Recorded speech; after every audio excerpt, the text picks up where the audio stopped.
अस्सलामुअलैकुम, मेरा नाम मोहम्मद शुएब है और आप देख रहे हैं शेबी बिटकॉइन यूट्यूब चैनल। आज के दिन मेरा टॉपिक क्रिप्टो मार्केट की अपडेट देना है, बिटकॉइन और इथेरियम का एनालिसिस करना है। साथ ही क्रिप्टो मार्केट से रिलेटेड कुछ न्यूज़ और अपडेट आपसे मैं शेयर करूंगा और उसके अलावा एक फ्री इंडिकेटर आपसे शेयर करूंगा जो कि इस वॉल्यूम की तरह है और वो आपको इसी सेम वॉल्यूम प्रोफाइल की तरह हेल्प कर सकता है। तो सबसे पहले बिटकॉइन की बात करते हैं। बिटकॉइन के डेली टाइम फ्रेम में हमें जो है फाइनली 28,500 से ब्रेकआउट मिल चुका है और फिलहाल जो है बिटकॉइन 29,995 के आसपास जो है ट्रेड कर रहा है। यहाँ पर जो है बिटकॉइन ने अपना हाई जो है आज के दिन लगाया है 30,200 के करीब। और कल के दिन जैसे कि मैंने आपको अपडेट दी थी कि अगर ये वाला हमारा एरिया फ्लिप होता है तो नेक्स्ट हमारे पास जो स्ट्रॉन्ग रेजिस्टेंस होगी वो यहाँ पर हमारे पास जो होगी 32,000 का एरिया होगा। लेकिन फ़िलहाल जो है 32,000 का एरिया हमें नज़र नहीं आ रहा, क्योंकि यहाँ पर अगर हम वॉल्यूम को देखें तो बिल्कुल लो है और लिक्विडिटी को यहाँ पर हम देखें तो वो भी बिल्कुल लो है। अगर यहाँ पर हमें रीटेस्ट मिलता है 28,500 के एरिया पर, तो यहाँ पर जो है ट्रेडर्स को फ़िलहाल इतना कॉन्फिडेंट हो चुके हैं वो कि यहाँ पर 28,500 पर उनको एक स्ट्रॉन्ग डिमांड जोन नज़र आएगा और यहाँ से वो बाइंग करेंगे और अपसाइड पर दोबारा से हम जाता हुआ देख सकते हैं। यहाँ पर आपको एक लंबी सी जो कैंडल नज़र आ रही है वो भी इस चीज़ को जो है दिखा रही है कि यहाँ पर जो है वॉल्यूम काफ़ी ज़्यादा इसको बिटकॉइन को मिल सकता है। उसके अलावा यहाँ पर बिटकॉइन के फ्री इंडिकेटर पर आते हैं। यहाँ पर इसकी स्क्रिप्ट जो है मैं आपको दे दूँगा और यहाँ पर अगर देखें तो ये भी सेम वॉल्यूम प्रोफाइल की तरह वर्क कर रहा है। और इस वॉल्यूम प्रोफाइल के हिसाब से अगर इसको देखें तो यहाँ पर सेम इसकी 28,200 पर इसकी लिक्विडिटी बहुत ज़्यादा है और यहाँ पर 23,000 के एरिया पर इसकी लिक्विडिटी काफ़ी ज़्यादा है। तो आप इस इंडिकेटर को वॉल्यूम प्रोफाइल की जगह जो है यूज़ कर सकते हैं।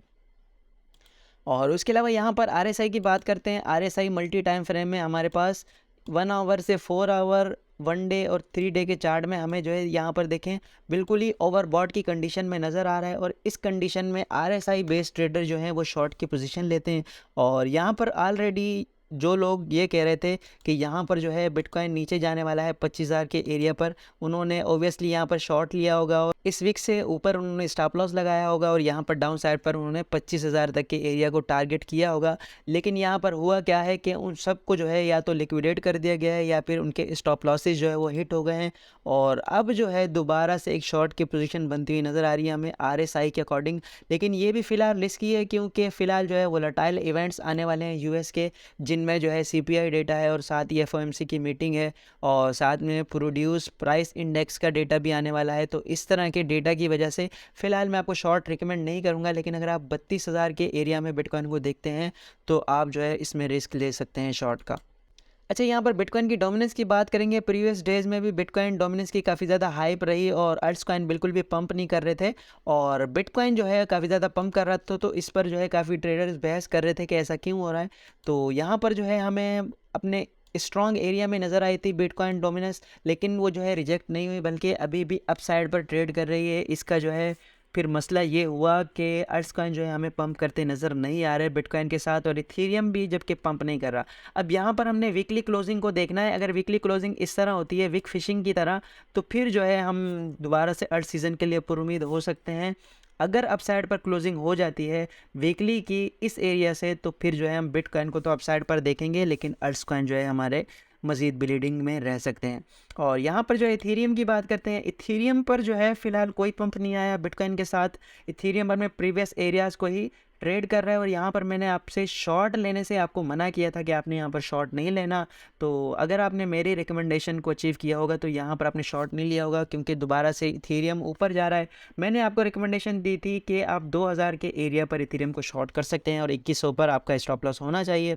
तो अभी फ़िलहाल अगर हम करंट एरिया में देखें तो यहाँ पर हमें लिक्विडिटी बिल्कुल भी नज़र नहीं आ रही। इससे जो वॉल्यूम मिल सकता है वो 1800 के एरिया में मिल सकता है, ठीक है। और नेक्स्ट इसका स्ट्रॉन्ग एरिया जो हमें नज़र आएगा वो 1600 के एरिया पर नज़र आ सकता है। यहाँ पर अगर वेल्स की बात करें तो बिटकॉइन के एक वेल्स ने बीटीसी को लॉन्ग किया था और वो जो है $2 मिलियन के प्रॉफिट में है, यानी 300%। तो जैसे ही ये जो है ट्रेड्स क्लोज होंगी तो हमें जो है बिटकॉइन में वोलेटिलिटी मज़ीद देखने को मिलेगी और साथ में जो है हमें बिटकॉइन भी थोड़ा बहुत क्रैश करता हुआ मिल सकता है। और यहाँ पर बिटकॉइन के फंडिंग रेट की बात करें तो फंडिंग रेट जो है हमें बड़ी एक्सचेंजेस पर जो है बिल्कुल ही न्यूट्रल नज़र आ रहा है। अब यहाँ पर जो है हम कंसिडर नहीं कर सकते कि ये अपसाइड पर जाएगा या डाउन साइड पर, लेकिन अगर ओके एक्सचेंज पर देखें तो पॉजिटिव ज़्यादा है और यहाँ पर ह्यूबी एक्सचेंज और गेट.io पर जो है नेगेटिव चल रहा है, तो यहाँ पर छोटे एक्सचेंजेस का इतना ज़्यादा इम्पैक्ट नहीं होता। तो फिलहाल हम फंडिंग रेट के ज़रिए जो है कोई भी प्रिडिक्शन करने से कासिर है। यहाँ पर अगर बिटकॉइन के वेल्स की बात करें जिनके पास 100 बिटकॉइन से ज़्यादा है अपने वॉलेट में, तो उनकी तादाद मुसलसल कम होती जा रही है और अपने लोवेस्ट पॉइंट पर नज़र आ रही है। यहाँ पर अगर आपको चार्ट में नज़र आ रहा है तो ये चीज़ भी काफ़ी ज़्यादा तशवीशनाक है। जबकि अभी अगर देखा जाए तो रिटेल इन्वेस्टर जो है वो अपने ऑल टाइम हाई पर नज़र आ रहे हैं। नॉन ज़ीरो बैलेंस बिटकॉइन का जो है ऑल टाइम हाई पर है, ये ऑल टाइम लो पर जा रहे हैं। तो इसका एक मेरे हिसाब से जो हम कर सकते हैं, क्योंकि वेल्स जब बाइंग करते हैं या सेलिंग करते हैं तो उनका प्रॉपर लॉजिक होता है, प्रॉपर उनके पास फंडामेंटल न्यूज़ होती हैं। तो इस तरह जो है ये अगर डाउन साइड पर जा रहे हैं इनके वॉलेट एड्रेसेस का मुसलसल वॉल्यूम, तो ये जो है रिस्की हो सकता है। तो आपने जो है इस चीज़ पर भी सोच विचार करनी है कि वेल्स जो है अपने बिटकॉइन को क्यों सेल कर रहे हैं।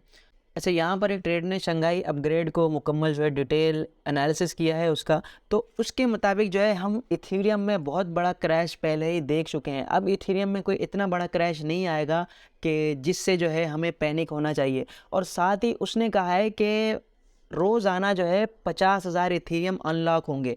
तो ऑलरेडी जो है डेली का वॉल्यूम इथेरियम का $10 बिलियन है, तो 50,000 इथेरियम कुछ भी नहीं है। और उसके अलावा उसने कहा है कि अगर इथेरियम नीचे जाता भी है तो ऑलरेडी उसको डाउन साइड पर लोग ऐसे मिल जाएंगे जो कि वेट कर रहे हैं कि इथेरियम हमें डाउन साइड पर मिले। तो इथेरियम इतना ज़्यादा डंप नहीं करेगा बल्कि उसे फ़ौरन से वॉल्यूम मिल जाएगा। और जो है ये काफ़ी पॉजिटिव है इथेरियम के लिए। और इनके मुताबिक जो है शंघाई अपग्रेड से कुछ ज़्यादा सेल ऑफ नहीं होगा इथेरियम में और मार्केट में पैनिक नहीं होगा। तो देखते हैं आगे क्या होता है। ये थी आज की वीडियो। उम्मीद है कि आज की वीडियो भी आपके लिए इन्फॉर्मेटिव रही होगी। मिलते हैं नेक्स्ट वीडियो में। अल्लाह हाफिज़।